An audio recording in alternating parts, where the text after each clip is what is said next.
which is hosted by the Solutions Center in partnership with UN Foundation's Energy Access Practitioner Network and U.S. Agency for International Development. Today's webinar is focused on exploring opportunities for PAYG Solar as a driver for financial inclusion. Before we begin, I'll quickly go over some of the webinar features. For audio, you have two options. You may either listen through your computer or over the telephone. If you choose to listen through your computer, please select the mic and speakers option in the audio pane. Doing so will eliminate the possibility of feedback and echo. If you choose to dial in by phone, please select the telephone option, and a box on the right side will display the telephone number and audio pin you should use to dial in. If anyone's having any technical difficulties with the webinar, you may contact the GoToWebinars help desk at 888-259-3826 for assistance. If you'd like to ask a question, and we ask that you use the questions pane where you may type in your question. If you're having difficulty viewing the materials through the webinar folder, you may find PDF copies of the presentations at cleanenergysolutions.org/training, and you may follow along as our speakers present. Also, the audio recording and presentations will be posted to the Solutions Center training page within a few days of the broadcast, and will be added to the Solutions Center YouTube channel, where you'll find other informative webinars as well as video interviews with thought leaders on clean energy policy topics. Finally, one important note to mention before we begin our presentation is that the Clean Energy Solutions Center does not endorse or recommend specific products or services. Information provided in this webinar is featured in the Solutions Center's resource library as one of many best practice resources reviewed and selected by technical experts. Today's webinar agenda is centered around the presentations from our guest panelists, Jem Pacaro, Daniel Waldron, Amy Paul, Craig Jolly, and Simone Bakari, who have joined us to discuss financing challenges and solutions at the cutting edge of energy access sector. Before we jump into the presentations, I'll provide a quick overview of the Clean Energy Solutions Center. After the panelists' presentations, we'll have a moderated discussion with the panelists, followed by a question and answer session where they'll address questions submitted by the audience. At the end of the webinar, you'll be automatically prompted to fill out a brief survey as well. So thank you in advance for taking a moment to respond. The Solutions Center was launched in 2011 under the Clean Energy Ministerial. The Clean Energy Ministerial is a high-level global forum to promote policies and programs that advance clean energy technology, to share lessons learned and best practices, and to encourage the transition to a global clean energy economy. 24 countries in the European Commission are members, covering 90% of clean energy investment and 75% of global greenhouse gas emissions. This webinar is provided by the Clean Energy Solutions Center, which focuses on helping the government policymakers design and adopt policies and programs that support the deployment of clean energy technologies. This is accomplished through the support in crafting and implementing policies related to energy access, no-cost expert policy assistance, and peer-to-peer learning and training tools such as this webinar. The Clean Energy Solutions Center is co-sponsored by the governments of Australia, Sweden, and the United States, with in-kind support from the government of Mexico. The Solutions Center provides several clean energy policy programs and services, including a team of over 60 global experts that can provide remote and in-person technical assistance to governments and government-supported institutions, no-cost virtual webinar training on a variety of clean energy topics, partnership building with development agencies and regional and global organizations to deliver support, and an online library containing over 5,500 clean energy policy-related publications, tools, videos, and other resources. Our primary audience is made up of energy policymakers and analysts from governments and technical organizations in all countries, but we also strive to engage with private sector, NGOs, and civil society. The Solutions Center is an international initiative that works with more than 35 international partners across its suite of different programs. Several of the partners are listed above and include organizations like IRENA and the IEA, and programs like SE for All, and regional focused entities such as EcoWatts and the Center for Renewable Energy and Energy Efficiency. A marquee feature of the Solutions Center provides is a no-cost expert policy assistance known as Ask an Expert. The Ask an Expert service matches policymakers with more than 60 global experts selected as authoritative leaders on specific clean energy finance and policy topics. For example, in the area of finance for energy access, we are very pleased to have Harish Handy, founder and chairman of Selco India, serving as one of our experts. If you have a need for policy assistance in finance or energy access, or any other clean energy sector, we encourage you to use this valuable service. Again, this assistance is provided free of charge. If you have a question for our experts, please submit it through our simple online form at cleanenergysolutions.org/expert. We also invite you to spread the word for this service to those in your networks and organizations. Now I'd like to provide brief introductions for today's panelists. First up is Jem Porcaro, who is the Senior Director of Energy Access at the UN Foundation, where he's responsible for providing leadership, management, and project support to the Foundation's energy access work. Following Jem, we'll hear from Daniel Waldron, who is a consultant working for the consultative group to assist the poor and specializing in digital finance. Following Daniel, we'll hear from Amy Paul, who is a Science and Technology Policy Fellow at USAID's Global Innovation Lab. Presenting with Amy, we'll also hear from Dr. Craig Jolly, who is a data scientist at USAID's Center for Digital Development. And our final speaker today is Simone Vakari, who is the country director with PAYG Ghana. And with those introductions, I'd like to welcome Jem to the webinar. Jem? Great, thank you. And I am going to try to share my screen now. Can you hear me? Yes, loud and clear, and we can see your screen. Great, and you should be seeing a PowerPoint momentarily. Yep, it's crystal clear. Great. Okay. Good morning, good afternoon, good evening, everyone. Again, my name is Jem Porcaro. I'm the Senior Director of Energy Access here at the UN Foundation. Really pleased to be co-hosting what I think is going to be a really interesting discussion on pay-as-you-go solar and its role in driving financial inclusion. If registration numbers last night are any indication of the interest in this webinar, I think it's quite high. I think we had something over 300 people registered for this. So again, many thanks to all of you who joined, including all of our guests. My role really is just to serve as moderator for the webinar. Our guests are kind of the key feature of this webinar. But let me, before I kind of hand it over to them, just a quick background on the Energy Access Practitioner Network. I'm sure many of you on the line are a member of the network, but for those of you who are not familiar with us, we are basically a network of energy access practitioners around the world, established in 2011, really for the purposes of connecting practitioners with ideas, resources, and opportunities in the energy access space. We have over 2,500 members representing roughly 1,400 companies, organizations working in one way or another on energy access issues around the world, and with a particular focus on distributed energy and distributed renewable energy. You can get a sense of the kind of technologies that our members represent. It's through the practitioner network that we're bringing you this webinar. I think we all know what the webinar is about. We just wanted to mention that this is the second in a series, a financing webinar series that we have as part of the practitioner network. So more to come on this topic, and if some details around how to follow us on social media. So again, I kind of mentioned what the rationale of the background was for this. I don't think I think it's no surprise the increasing role that pay-as-you-go is playing in driving the market for off-grid energy access, particularly in East Africa, other parts of Africa and South Asia. This webinar really stems from a recognition, I think, across the sector that financing and consumer financing are really critical to unlocking energy access in Africa and in Asia.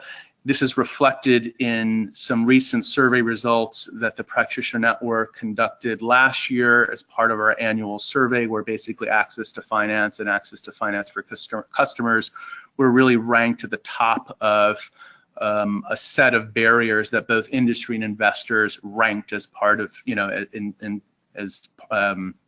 they ranked kind of depending on how important they thought those issues were to growing the distributed energy sector writ large.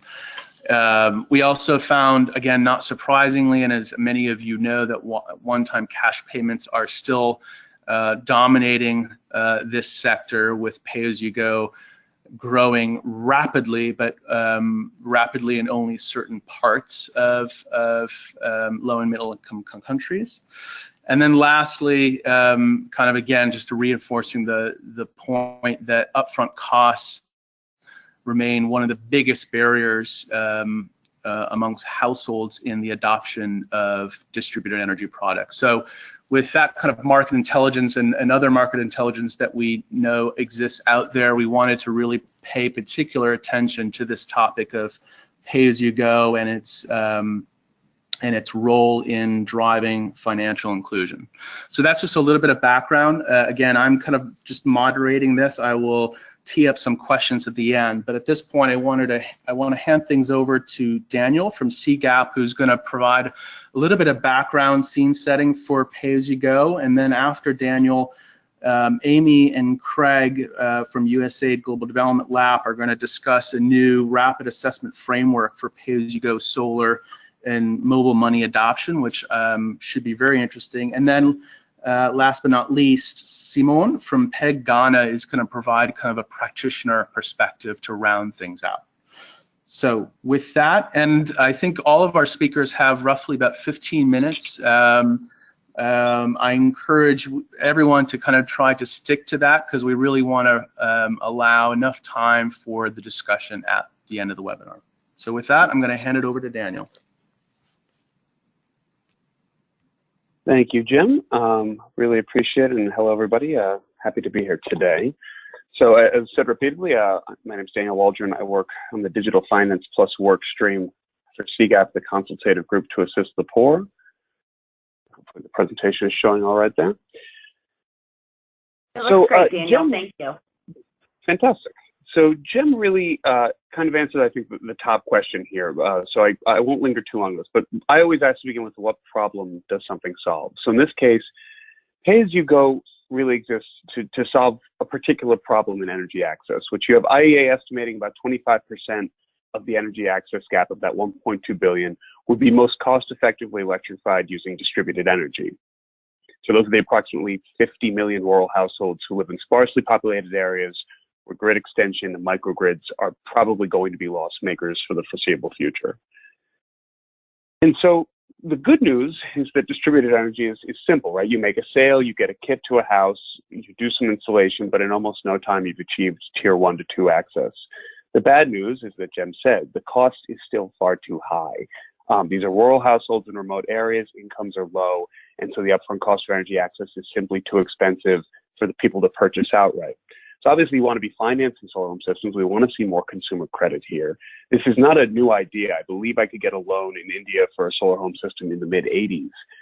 But we have seen historically fairly low uptake. The early experiences saw problems with product distribution and maintenance, real issues in coordination between various entities, if there was a different seller and a financier, and I'll talk more about that later. And the important fact that most of these loans required cash collections from clients that just simply by definition are really hard to reach, making the loans very expensive to serve, the end result being you had very low repayment rates and we couldn't get good financing for distributed energy. Enter pay-as-you-go solar. So I think most of you probably have some idea how pay-as-you-go solar works, but for those who don't, I'll offer just the sort of bare knuckles look at how it actually works. It's a deceptively complicated product, and there are a number of versions, some of which I'll discuss, but most of which I won't because they're not relevant today. But most, I hope, pay-as-you-go models have a few things in common. There's a sale of a solar home system to a customer for a relatively small deposit. It's usually between about 10 and 25% of the total unit price, closer to 15, I think, is probably the industry average or so. Then that device is used on a prepaid basis, and the payments are time-based, so chronometric and not volumetric. So users are purchasing energy days and not kilowatt hours. And once those days run out, the unit shuts off, thanks to lockout technology that interrupts flow from the battery to appliances. And some units actually have, a GSM modem, and there's M2M connections. Some are basically running on timers with codes that are inputted that reset those timers for the number of purchase days. So the customer, when it runs out, must load credit again, and then the unit will reactivate. And generally, the customer can pay as much and or as often as they like. There's also remote collections. So due to the nature of the customer base, as I just said, PAYG providers rely almost exclusively upon mobile money payments, which allows them really to effectively just outsource cash collection to this existing mobile money infrastructure, this group of agents that are present in most rural areas, although not all, as Amy and Craig will talk about. And the end result is pay-as-you-go solar. You have a financed, well-maintained solar home system whose payment patterns adjust very nicely to meet the requirements of low-income, off-grid households. There are two main models of pay-as-you-go solar that we see. The first is energy as an asset, where the user has a route to eventual ownership of the system. After a set period of time, the unit unlocks.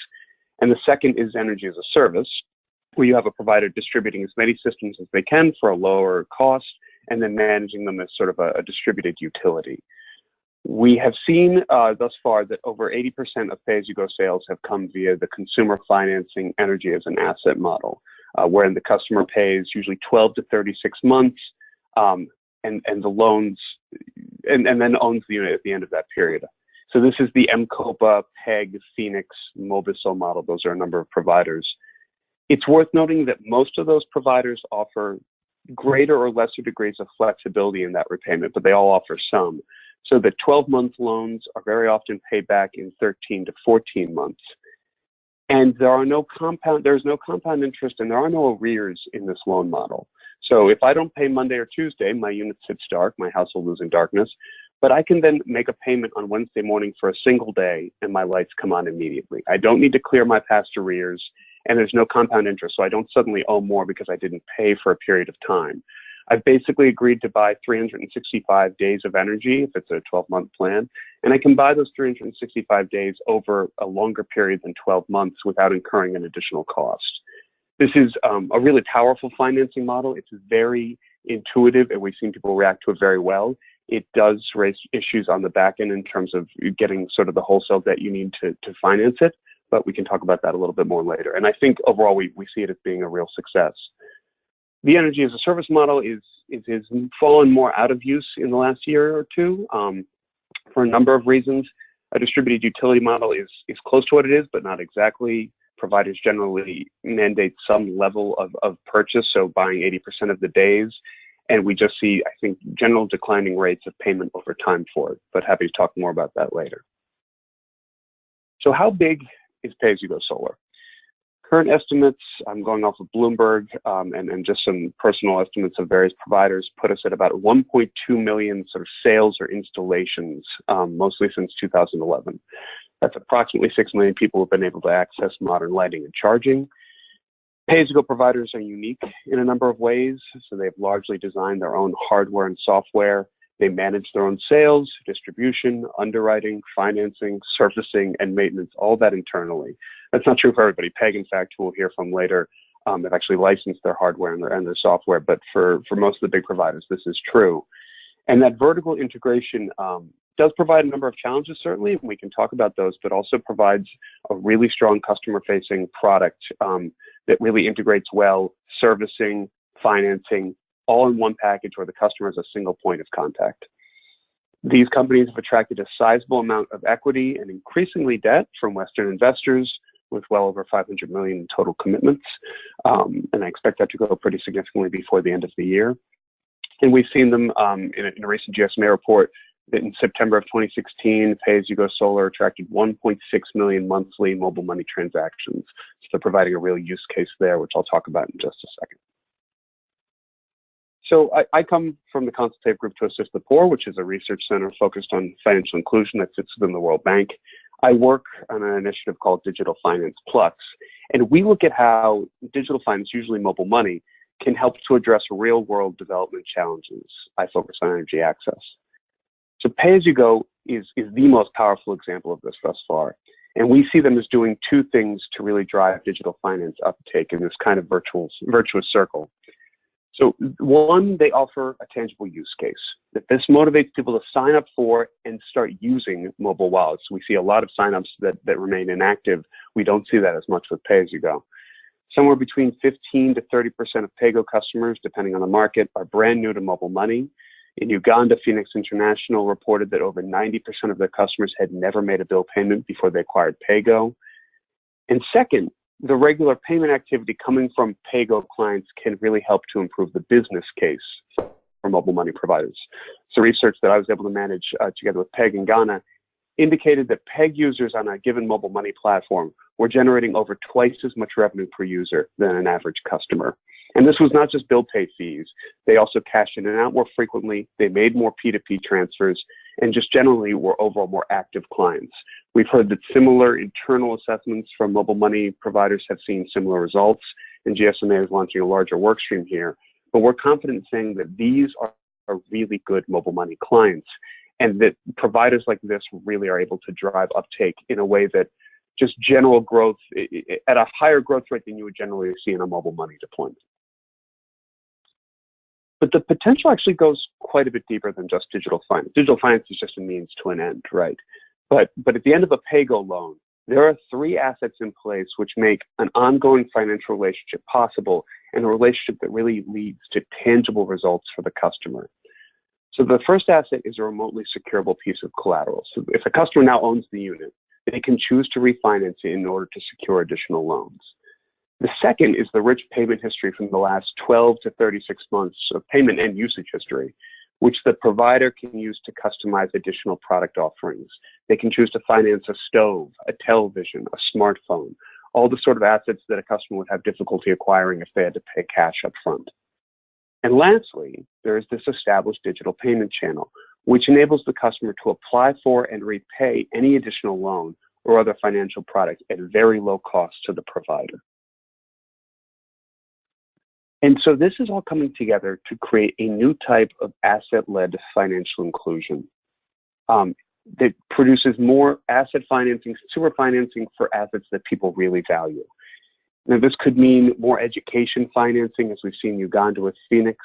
Sorry, going on slightly out of order. We've already seen M-COPA give out 150,000 follow-on loans.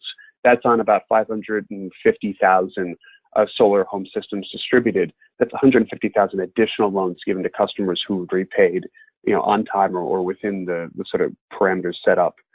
Phoenix and CGAP are working on a project in Uganda to offer more flexible school financing to overcome the barrier that school fees represent for poor households. And I'm sure somebody will talk about later, PEG Africa is actually offering health insurance to good payers because they see that the #1 payment disruption is people getting sick and being forced to miss time on their payment. But if they're good payers, you don't want that household to be sitting in the dark during a time of stress. And they partner together with BEMA to offer a really powerful product to help overcome that. We could see it going even farther. I mean, coming in 2020, a solar bank, you could see a world in which such a provider could acquire a banking license, begin mobilizing deposits to offer additional value to the customer, as well as to fund their growing portfolio.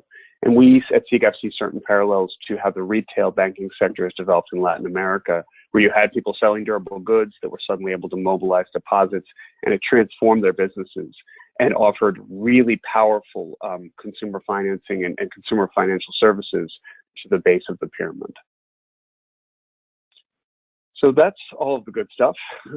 So what are the major challenges for pay-as-you-go solar? What I just talked about is sort of lowering the cost of funding. This is crucial because pay-as-you-go is a distinctly capital-intensive model. You're putting a piece of equipment in somebody's house and hoping they're going to pay for it over the next 1 to 3 years, and that's on the lower end. Pay-as-you-go providers often suffer from a shortage of working capital, and as of yet, they do not have easy access to commercial-grade debt, especially not in local currency. We're certainly hoping that'll change, and I know USAID and others are working to help that change. We're not quite there yet. So the difficulty in attracting commercial-grade debt stems mostly from the sector's relative youth, as well as the lack of one clear business model. You have 12-month, 36-month, 120-month loans being offered.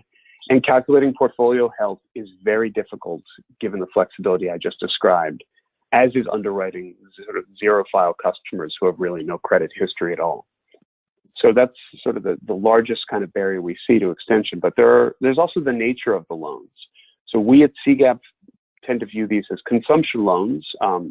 There's an argument that the energy savings from switching from kerosene to solar may offset the price of the unit, and we think there's a story there, but it probably doesn't completely get you to day one savings on the unit. But these are an incredibly important type of consumption loan, which brings people benefits from energy access that they value immensely. But as providers offer more and more of these loans as upgrades, is there a limit to repayment capacity? And we don't know that, I think, completely yet. So third, there's debate over whether this is the model that will actually allow us to reach the bottom of the pyramid, the people living on less than $2, less than $1 a day, or if you still might need targeted subsidies or even a different type of product entirely to make that work financially.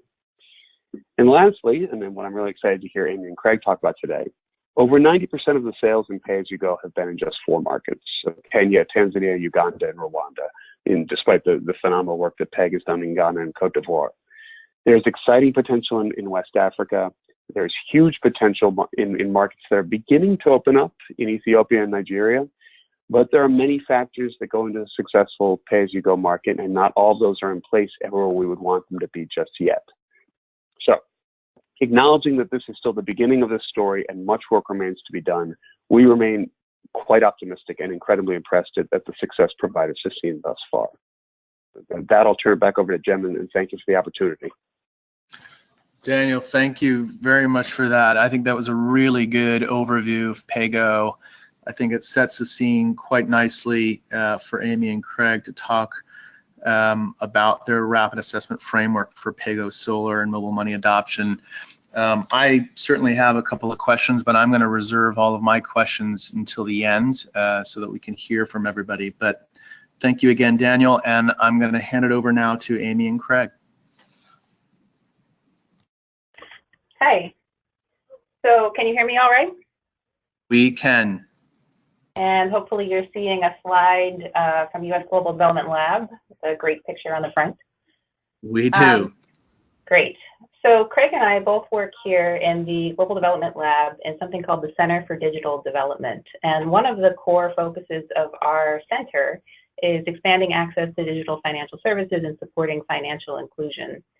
We also have colleagues across the agency with a mandate to scale off-grid energy, and this work really came about as a collaboration between these two teams to sort of say, in recognition that pay-as-you-go solar can be a driver of mobile money adoption, where can we work together? And if we were interested in identifying a new market, whether we're as a funder or as a new company, what are some things that we should be looking at in terms of the infrastructure of the country that would give us some indication of whether or not there's a good opportunity to advance both the goals of scaling off-grid energy and promoting financial inclusion. So what we came up with is a framework, and just to give you an overview of this, it's structured around 5 open-ended questions that bring together aspects of the energy, mobile, and business environment.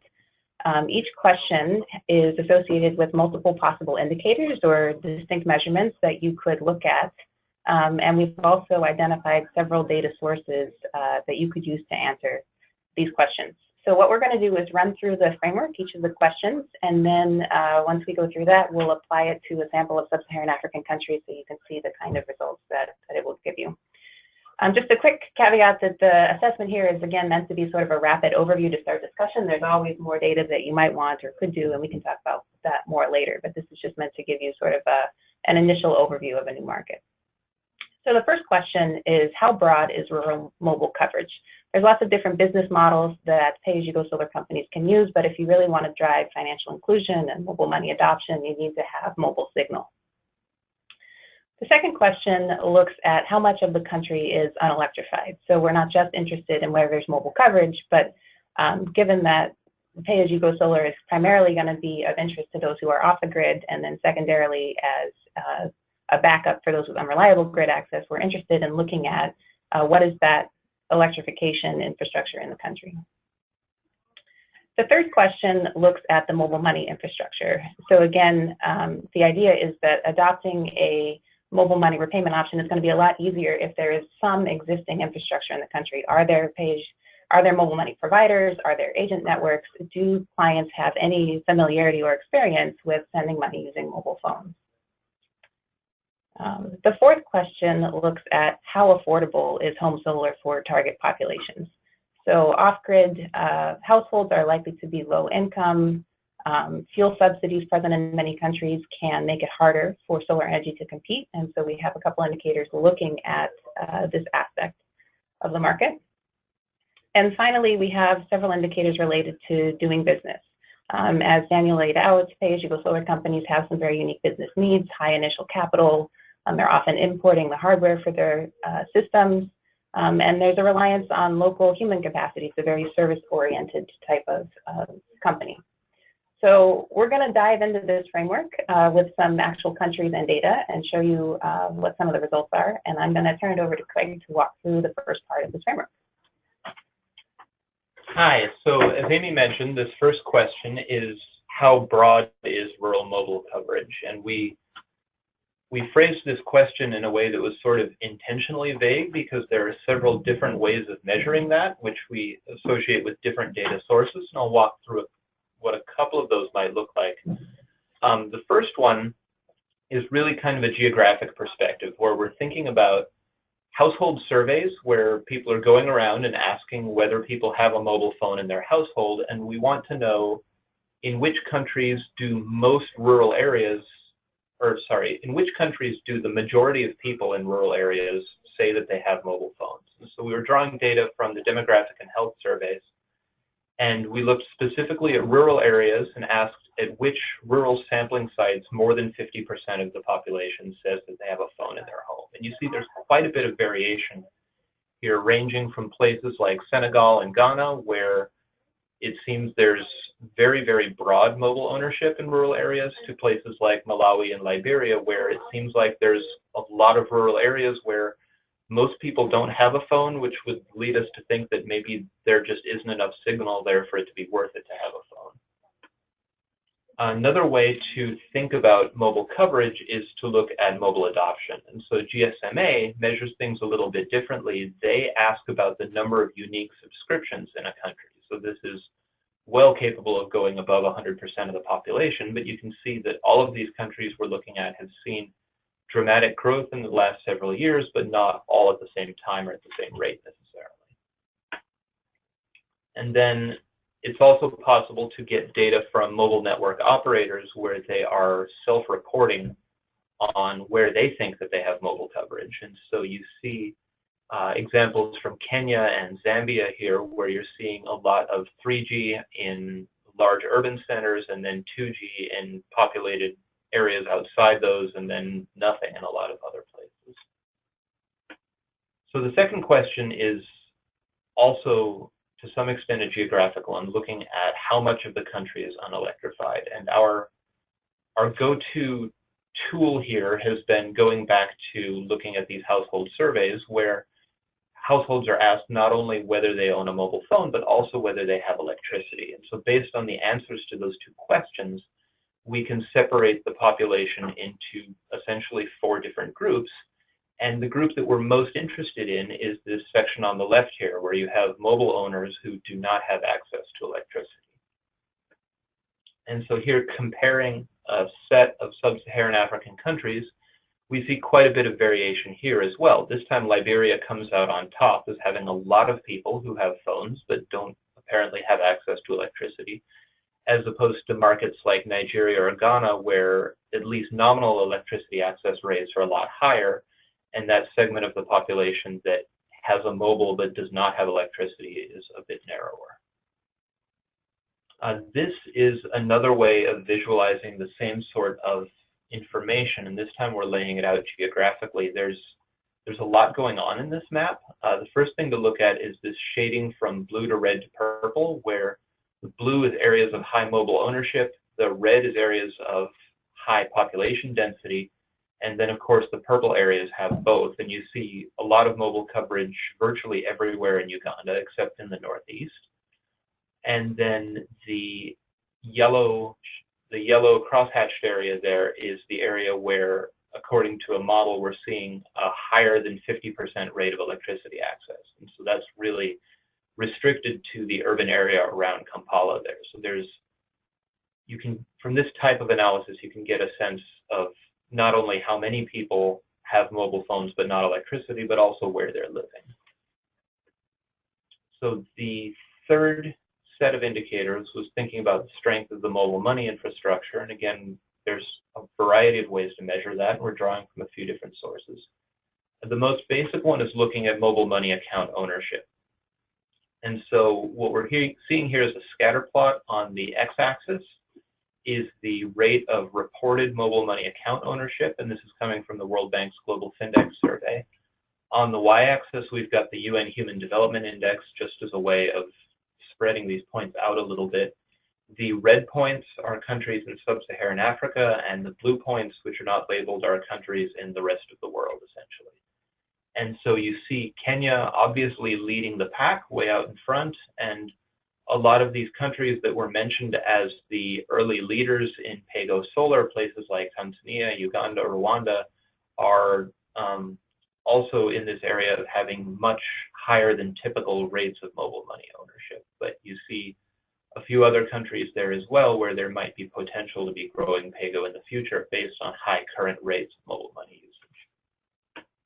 Another way to think about the strength of mobile money infrastructure is not just how many accounts there are out there, but how actively people are using these accounts. And so this is an example from a question in the Global Findex survey where people were asked whether they use a mobile phone to pay utility bills.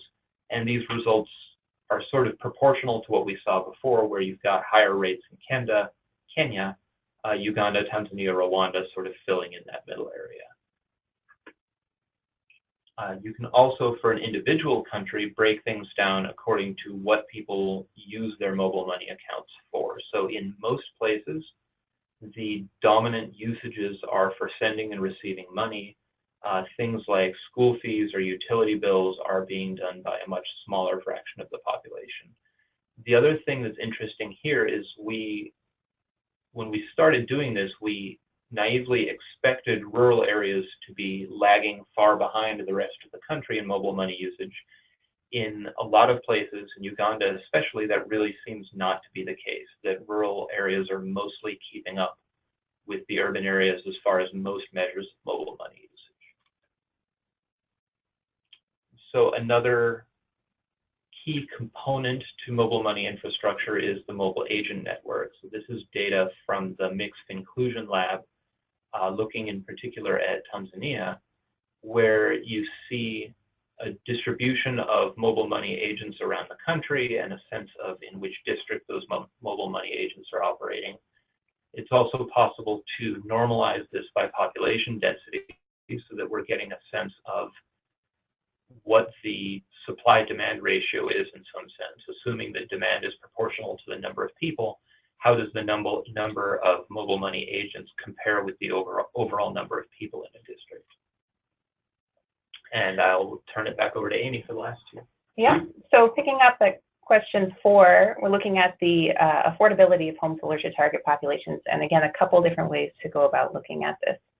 So the first is to look at the income level of off-grid populations, and this is a bit of a complicated graph. So it's very hard to find data specifically on the income levels of off-grid population, and what this figure is doing is assuming that households that are off the grid are more likely to be the poorest segment of the population. So what you see in the bars is the income level of each country, blue being the population living on less than $2 a day, green being the population on $2 to $10 a day, and purple being those on above $10 a day. There's only a little bit of that. The black line shows the off-grid population. And so when you look at the area that's below the black line, that's the population, the off-grid population and the distribution of their income. So this is relevant to the products that off-grid companies can offer, right? It's sort of assumed that the population needs to be in the $2 to $10 a day range to be able to afford a solar home system. Below that, they might be looking at a smaller product. So if you look at that sort of green area, the $2 to $10 a day that's below the black line, that's sort of the segment of the population that's living on that $2 to $10 a day range. And again, you can see some variation. Ethiopia, Kenya, Uganda tend to have a fair amount of the population off-grid that is in that $2 to $10 a day income bracket, whereas other countries, the majority of the off-grid population is on the less than $2 a day, again, assuming that those off-grid are the poorest parts of the population.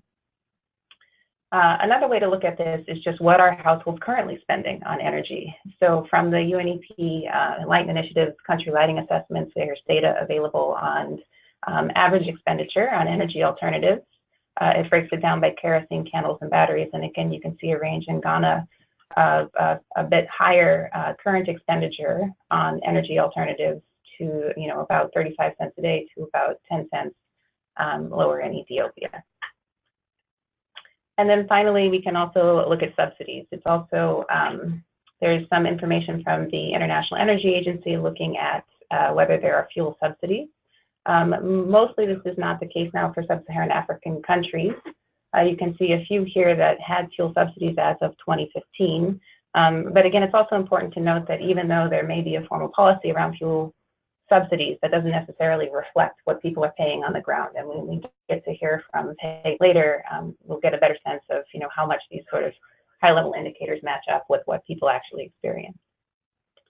And then the last question is how easy is it to do business? So again, there's lots of different indicators that you could look at to give you some sense of the business environment. And again, the challenge is always going to be what are these high-level indicators and how closely do they mimic the experience on the ground?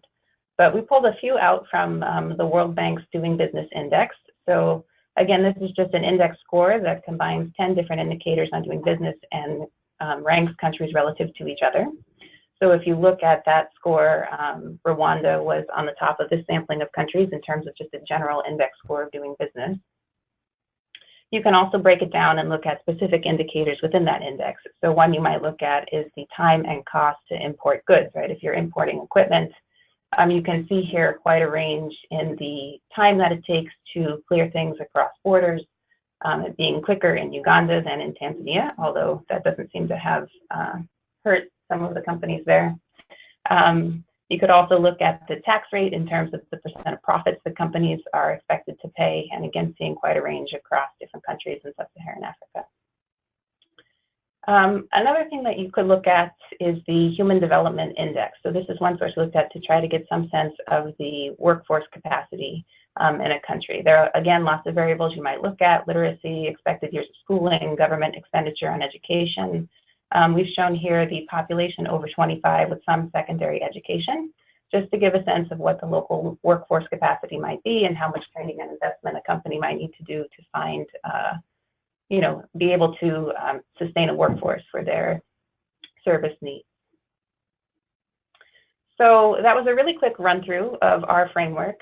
This is available now, linked on our digitaldevelopment.org site. And if you saw something that you were interested in, or you're interested in a different country, what we've laid out here is each of the framework questions, the indicators we looked at, and the data sources that you could use. And so you can do it yourself if you're interested.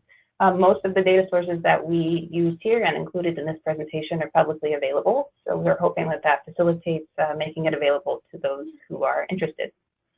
And now I'm going to turn it back over to Simone to hear a little bit about their experience in Ghana. Brilliant, thank you very much.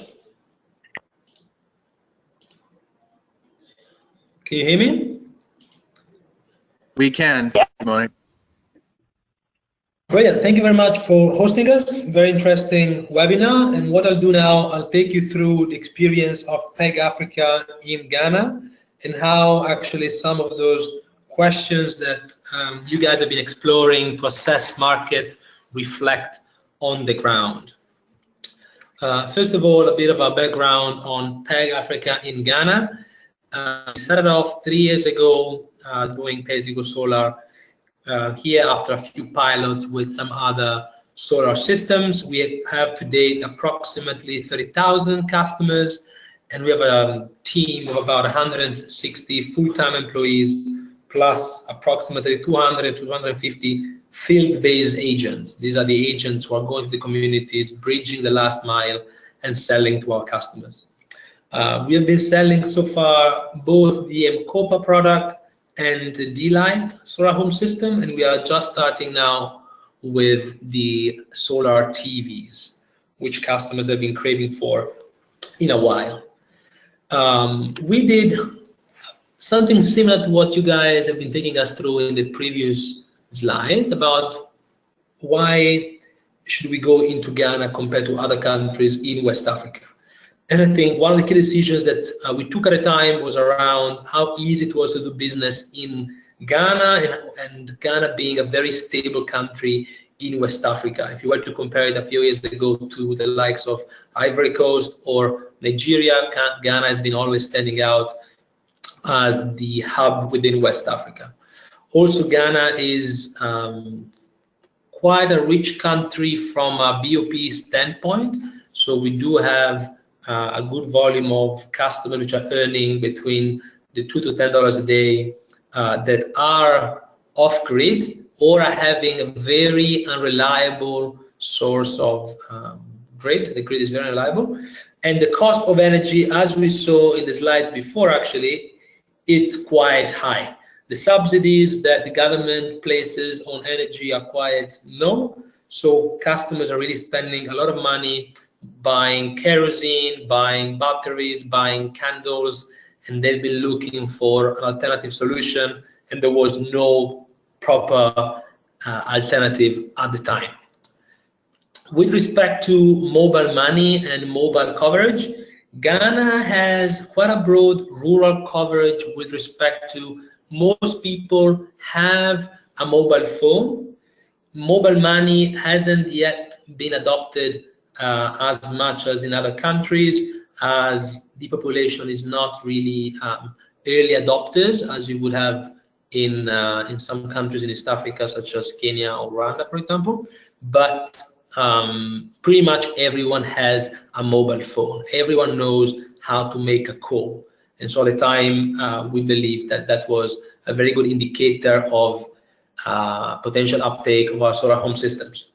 Now, these were the key drivers for our decision into coming within Ghana. What we have realized by setting up operations and working for the past 3 years is that these indicators vary a lot from the initial assessment to reality. Let me just focus a bit on the mobile coverage standpoint, whereby telcos are very much focusing on building a network infrastructure in urban areas or in areas where there are clusters of communities living, whereas in Ghana, people are not as densely populated as in other countries, and as such, a key struggle which we have been facing within our business has been the coverage for our customers' mobile phones. And of course, without coverage, they wouldn't be able to use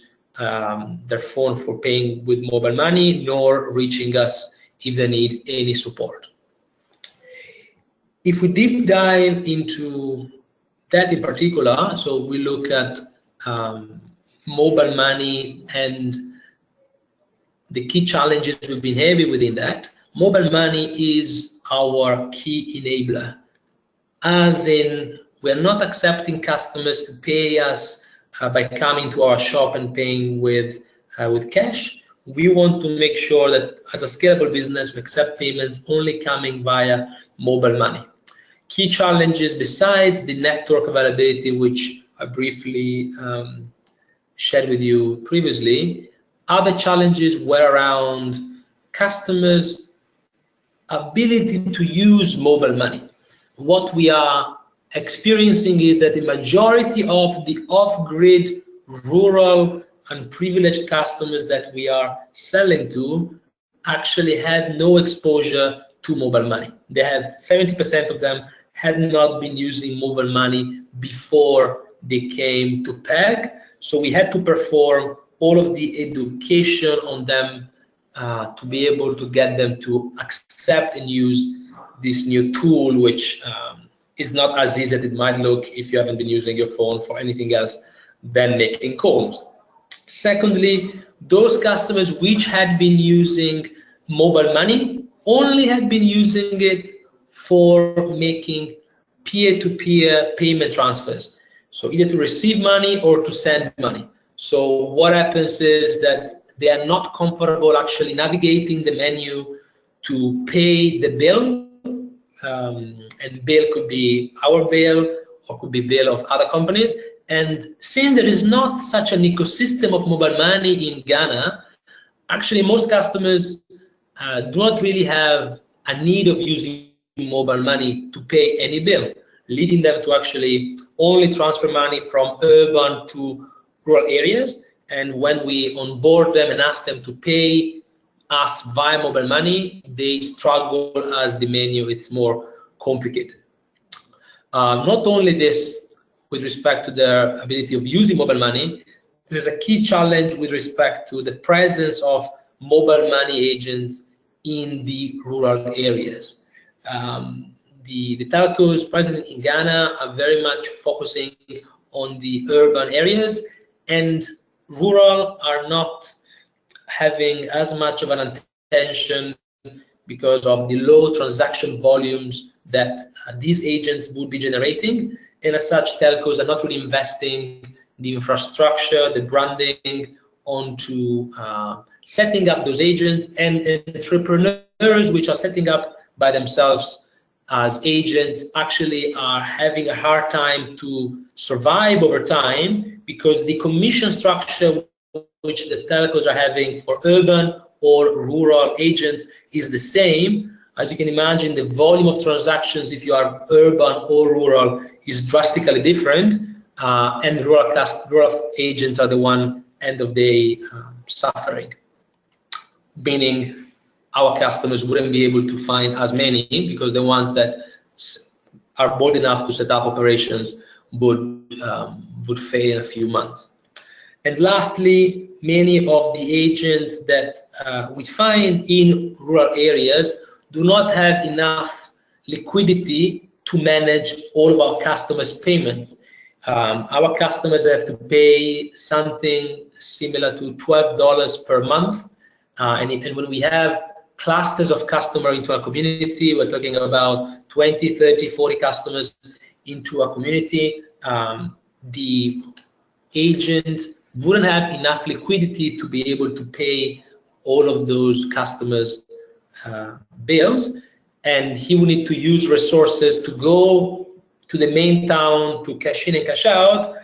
And as you can imagine, if the commission which is being paid to the agent is quite slim for the number of transactions which are being performed, then the agent has challenges in surviving, in paying us, and this is just compounding the problems we've been facing within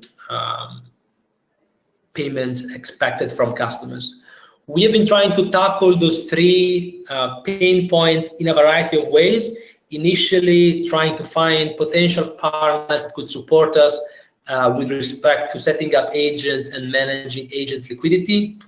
Also, with respect to feeding with information telcos and asking them to simplify their menu to allow more customers to be able to use it.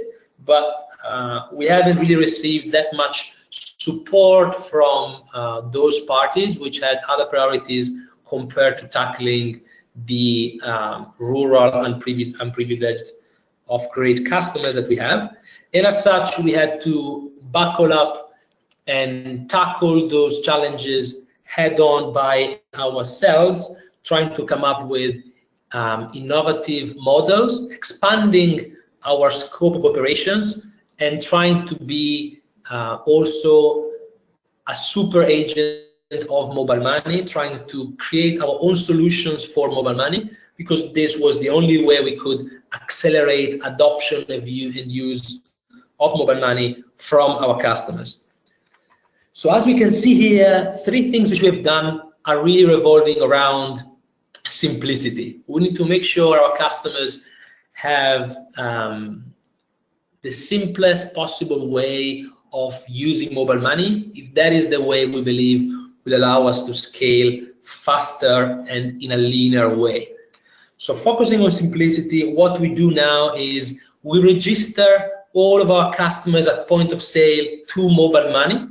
This has been a long and challenging path to have embarked on, but finally we are there. We're able now to register every customer when it comes onto mobile money, and this ensures they will not have to struggle to find an agent in the rural area, which is able to get them registered onto mobile money. Secondly, we have commissioned a third party to develop a dedicated solution for customers to pay us using mobile money, which is a USSD string for a one-click payment. If customers before to pay PAYG had to undergo about 7 steps in the telco mobile money menu, leading many of them of making mistakes or becoming confused, now we have a string that we save on customer phones, which includes the customer account number, how much the customer is supposed to pay per month. What the customer is now only expected to do is to top up his e-float, click on that short dial. The short dial will ping our network, will trigger the transaction, and the customer will simply have to confirm by using his password. So we have reduced the payment process from 7 steps onto 1 step, and this is actually leading a greater share of adoption within our customer base. Secondly, since we recognize not all of our customers are the same, and based on the insights we've been gathering, customers are also craving for speaking with someone when they make payment, because they want to make sure they know who they can keep accountable if their money go missing. So we've developed an innovative solution, a first solution whereby customers are able to pay over the phone via customer service. We now have a front-end system whereby our agent is able to put the phone number of the customer, the telco the customer is paying for, the reference number of the customer, and the amount of money the customer is willing to pay for us to trigger the transaction, and for the transaction to pop up on the customer phone, and once again to keep control in the customer hands. The customer simply has to put in his PIN to confirm the transaction for us to be able to deduct the payment from his e-float. All of this has been leaping our progress ahead with respect to both repayment and customers' use of mobile money. And at the moment, we're standing whereby about 45% of all payments are coming from our customers' own wallet. When we originally started, this figure was around 20%. Currently, we have 25% of all payments coming through the 2 solutions I've just described to you, and these 2 solutions haven't been deployed for even 1 year. So in less than 1 year, we've been able to get 25% of our almost 30,000 customers to use those 2 new solutions. And secondly, which is very interesting from a business standpoint, those customers using the new solutions, because the new solutions are much easier to use than having to trade through the more complex menu, than having to rely on someone else to make a payment for you, we are seeing that those customers using these solutions are 40% less likely to churn. And by churn, I mean not making payments for an extended period of time than the customers who are paying via other means. And these are customers that normally rely on agents that they meet to make payment for them, which we see increases the reliance of the customer on a third party, which decreases the independence that the customer has on making payments, and as such, more variability in the customer ability to be making these payments. We are very grateful for the support we've been receiving from both CGAP and USAID in the past to really focus on those initiatives, and we believe we are on the right path to also tackle the challenges around agent presence and agent liquidity, which is our next phase of focus. Thank you very much. I'm sure you guys will be having some questions, so here for you. Thank you, Simone. That's thank you for that really insightful presentation, and to Amy and Craig also for presenting their rapid assessment framework. We have about 30 minutes for questions and answers, and I just want to take the liberty of maybe getting us started with a few questions that I'll direct to our guests, and then we'll open it up. I'll hand it back over to the Solutions Center to manage questions and answers from all of you who've dialed in. I just wanted to get started perhaps with a question for Amy and Craig. I mean, your presentation was rich in terms of all the work that you've put into this new framework. I was wondering if you could say a little bit more about, I mean, clearly this is a very powerful piece of market intelligence or tool that has a lot of market intelligence within it. Who did you have in mind in developing it? I mean, clearly this has a lot of utility for PAYG companies. Can you say a little bit more about kind of your target audience, who you imagine using this tool in what ways? You know, try to pick off as many as you can. Can you, and then kind of, can you say a little bit about, very much dependent on the reliability and the quality of data that underpins it, can you say a little bit about where you see data gaps, see the need to invest in better data to make the tool gaps do exist? Then thirdly, kind of, can you say a little bit more about what your plans will, is this going to be up a little bit more about what you envision this tool will look like?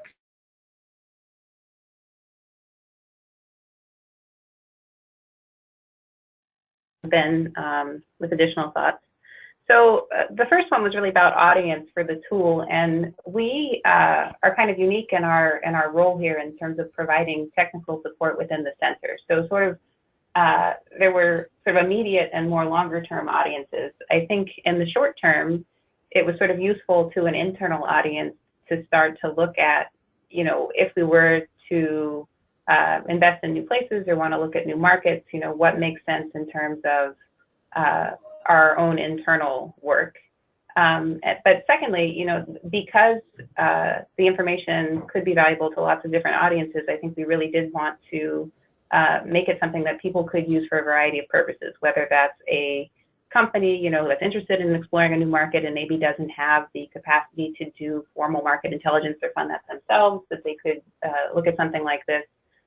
Whether it's, you know, someone on the policymaker side, you know, wanting to take this to try to make more of an advocacy case about, you know, building up agent networks, or looking at some of the other barriers to why one indicator or the other is much lower than other countries, it might play that role as well.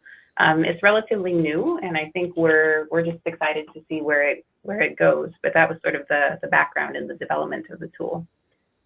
Anything else you want to add there, Chris? I think you covered audience. Okay.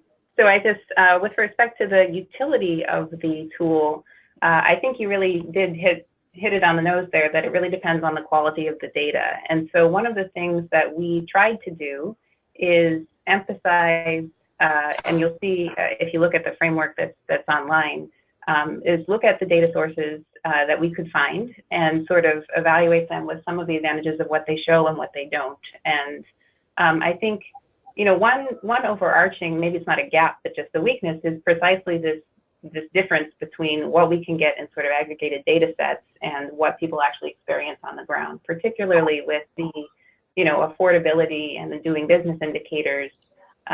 They're very high level, right? I mean, even if you look, they only measure one particular aspect of something. And so it's, you know, with the doing business index, there's a measure on access to credit, but you know, that looks at sort of the depth of information available and doesn't really tell you anything about the experience of a small company and how easy or hard or what interest rate they're going to pay or that sort of thing.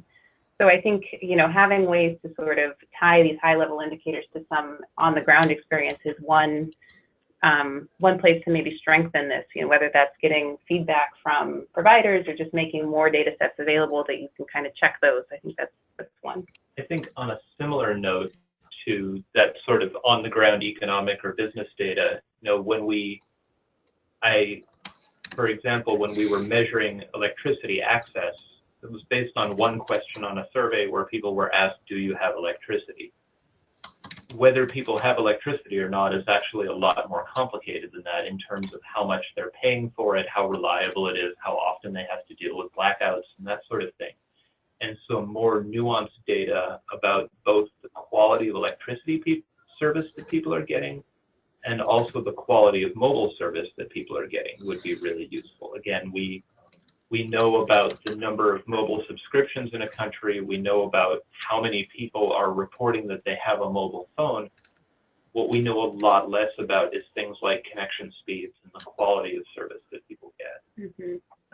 Well, sorry to interrupt, Craig, but I think if you haven't already, I mean, I think there are some interesting opportunities for linking this up with some geospatial work the likes of, you know, WRI and others are doing in terms of mapping the, you know, the socioeconomic activities of rural populations across countries and then overlaying that with energy access.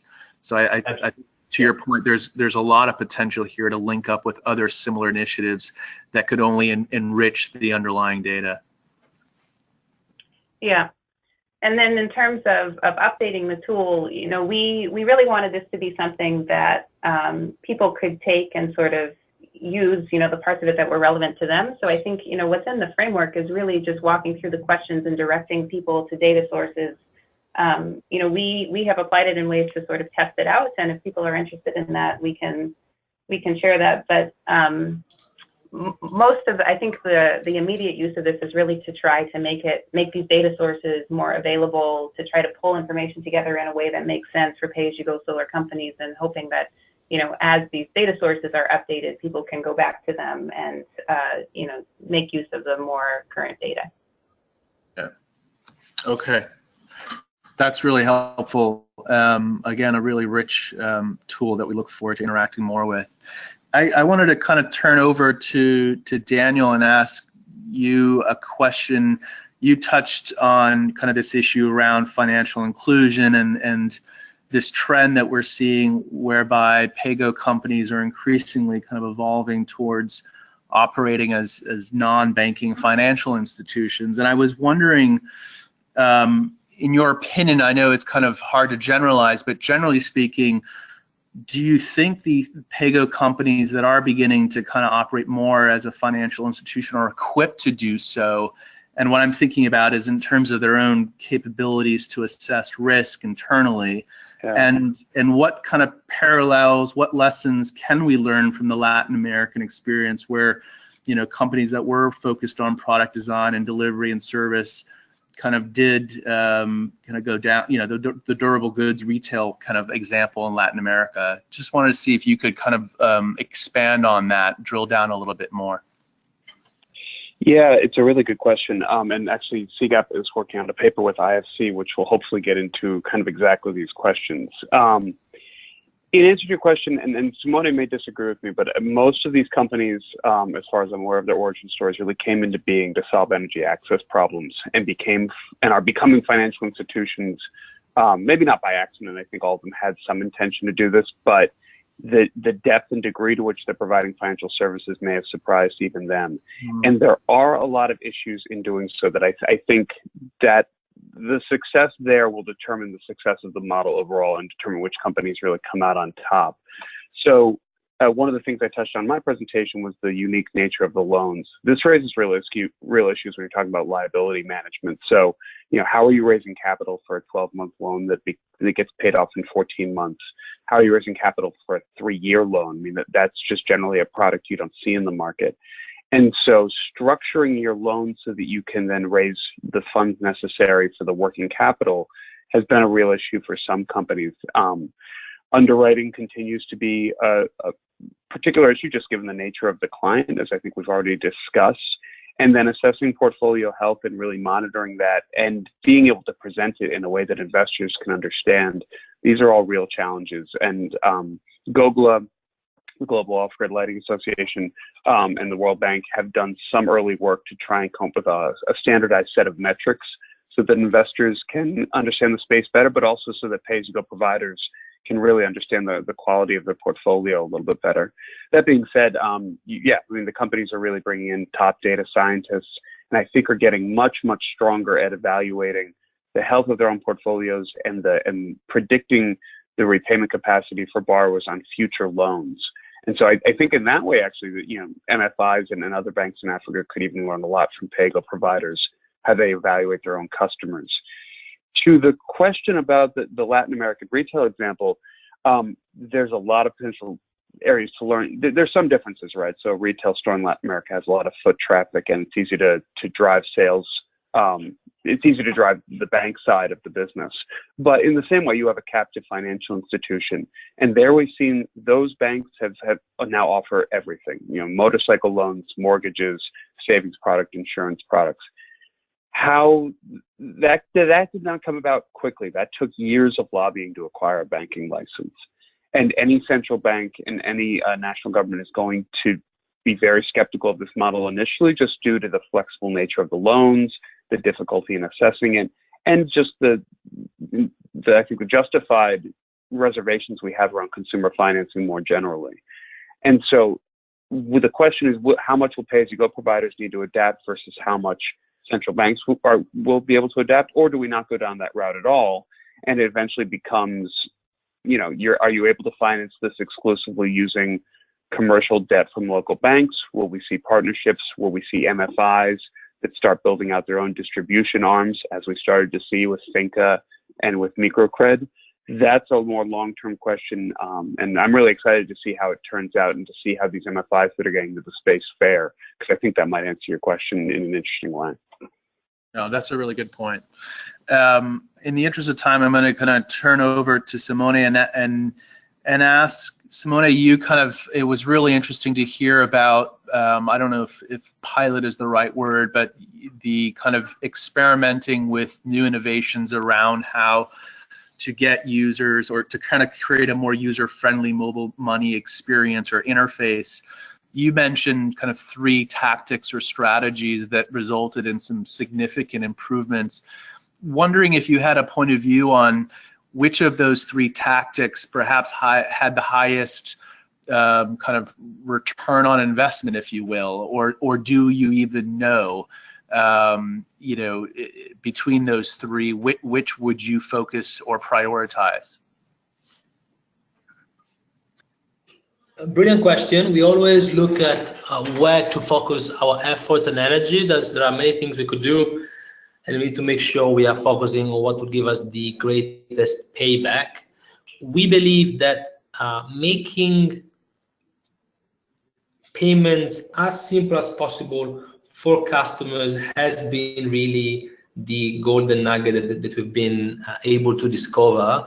So if whichever PAYG company is working in an environment which is not the unicorn of East Africa, if they are to look into what solution, what innovation can they put together to simplify the payment process for their customers, as this is really what we've seen to be the quickest win, and what really empowers customers to really believe that technology and innovations are also for them.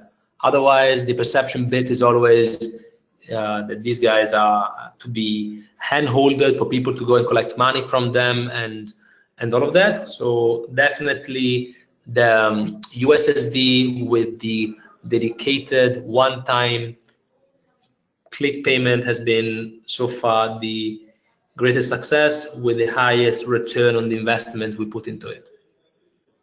Okay, that's really interesting. I mean, it's just very interesting that you took such a customer-centric approach to addressing a problem. And I mean, I think the example that you cited around customers wanting, despite having mobile money, wanting the ability to pick up a phone and talk to somebody, and not trying to shut that down, but work with that to create a solution, I think is really interesting. And it's certainly something that we've seen in other countries. So I'm sure there's much to be learned from your experience.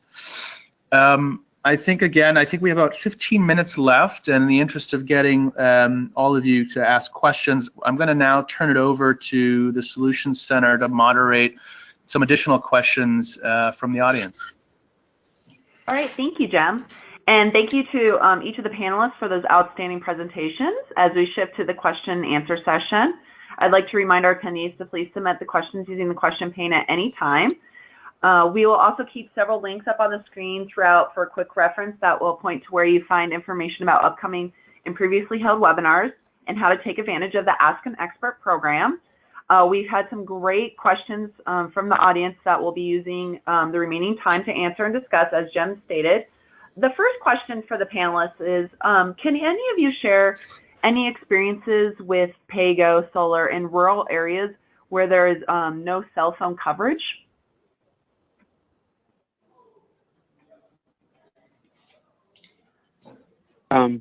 This is Dan Waldron here. I can share. I know that there were some early examples, and they still exist, where pay-as-you-go solar can be topped up by an agent using their smartphone. So usually just a plug-in system for uploading credit. This brings with it all the sort of existing issues of, customer density and how much you're paying the agent to go around making those top-ups. But Greenlight Planet does have products that can be topped up in that manner. In other places, we've seen scratch cards used in lieu of mobile money payments. Then you just distribute those scratch cards. But we've seen that in India, and I think Azuri had a product similar to that. I don't know if anyone else has any different recollections.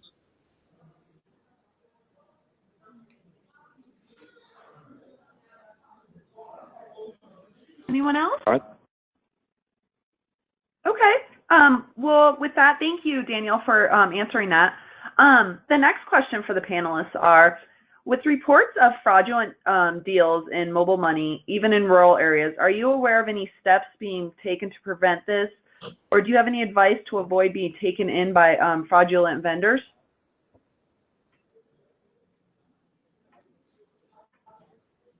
Maybe I can take that. We in Ghana haven't really seen a lot of fraudulent vendors as such. We've seen people who are faking being PAYG agents and going to customers asking for them to make payments through the agent. And that's why we always educate customers at point of sale that we would never send an agent to go and pick up money from them. They'll always have to make payments using mobile money through a branded mobile money agent. And after each transaction, we are sending them a text message confirming the transaction ID. So that's what we have been doing to tackle the payment fraud that potentially can come up. We haven't seen anything around products.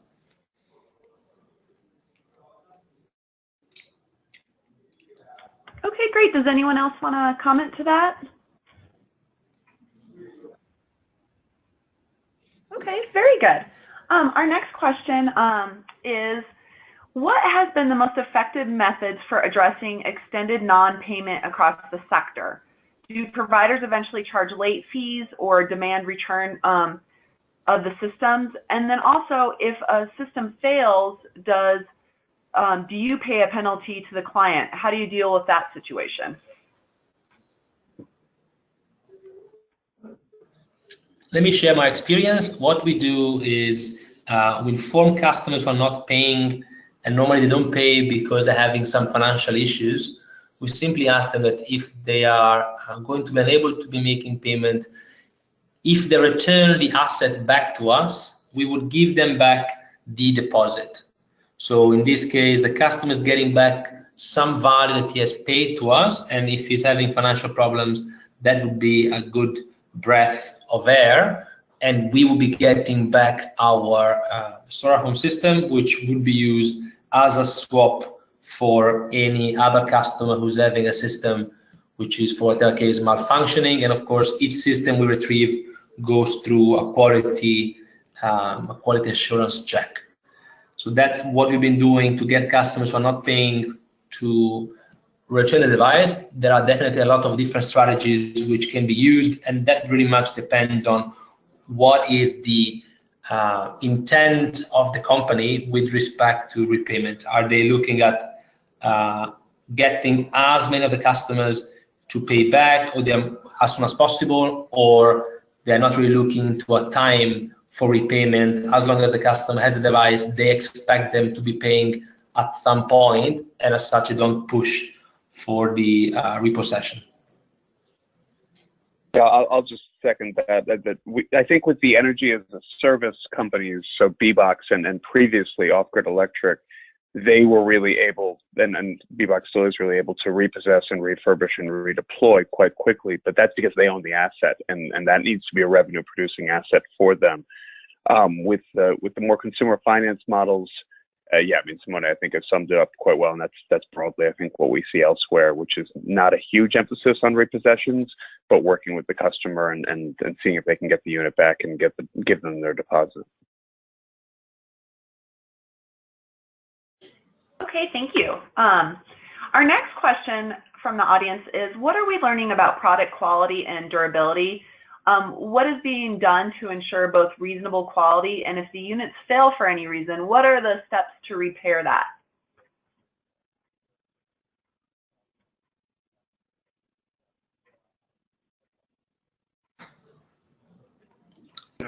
I'm around product quality, what we do, we make sure we're giving customers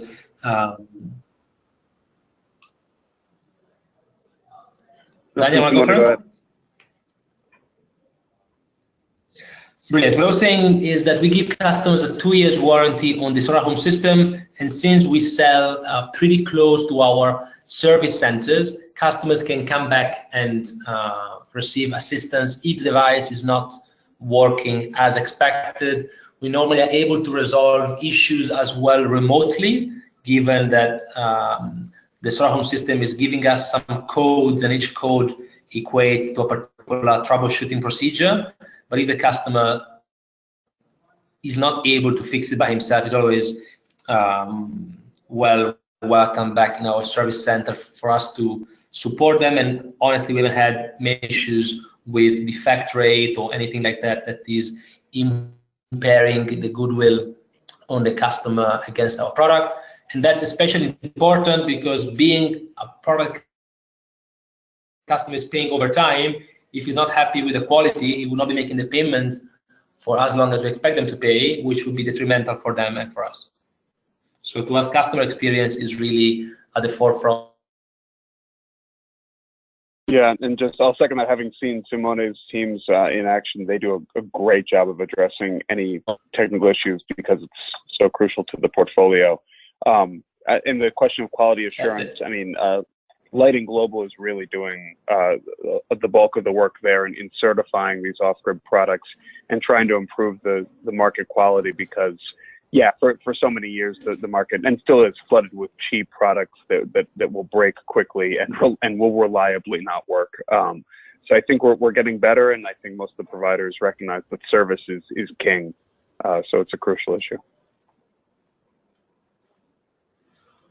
Okay, very good. Thank you both for answering that. Our next question is, what are the steps required in setting up a mobile money PAYG infrastructure? How long does it take?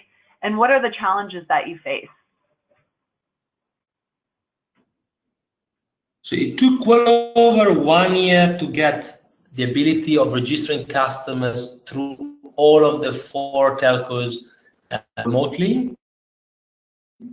The main challenge was about being able to receive from the customer his ID for us to process it.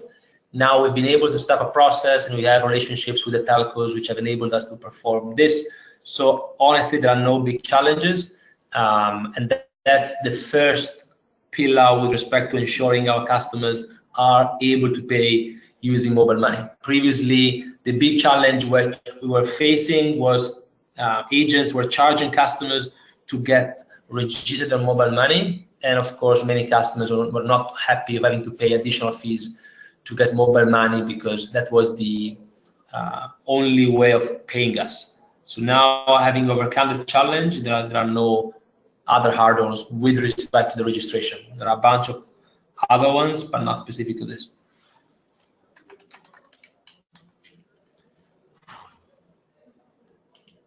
Wonderful, thank you. Our next question is asking, can you talk about the underwriting process and criteria? Is it decentralized or centralized, and what kind of info do you collect during that process?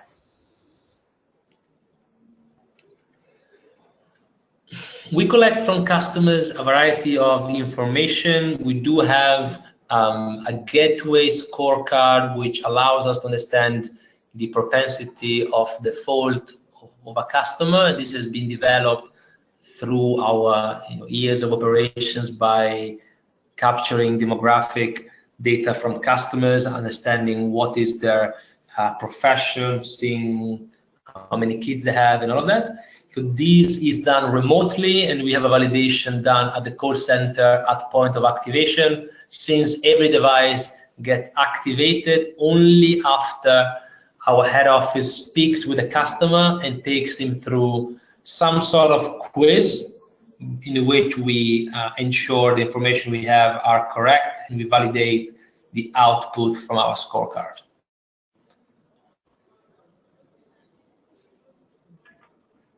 Great, thank you again to each of the panelists for the informative question and answer session. For any questions that we didn't have time to get to, we'll connect with those attendees offline after the webinar. On behalf of the Clean Energy Solutions Center, I'd like to extend a thank you to all of our expert panelists and our attendees for participating in today's webinar. We very much appreciate your time and hope in return there are some valuable insights that you can take back to your ministries, departments, or organizations. We also invite you to inform your colleagues and those in your networks about the Solution Center resources and services, including no-cost policy support through our Ask an Expert service. I invite you to check the Solution Center website if you'd like to view the slides and listen to the recording of today's presentations, as well as previously held webinars. Additionally, you'll find information on upcoming webinars and other training events. We are now also posting webinar recordings to the Clean Energy Solutions Center YouTube channel. Please allow 1 week for the recording to be posted. And finally, I would like to kindly ask you to take a moment to complete the short survey that will appear when we conclude our webinar. Please enjoy the rest of your day. We hope to see you again at future Clean Energy Solutions Center events. And this concludes our webinar. Thank you very much. Thank you, everyone. Thank you. Thanks. Thank you.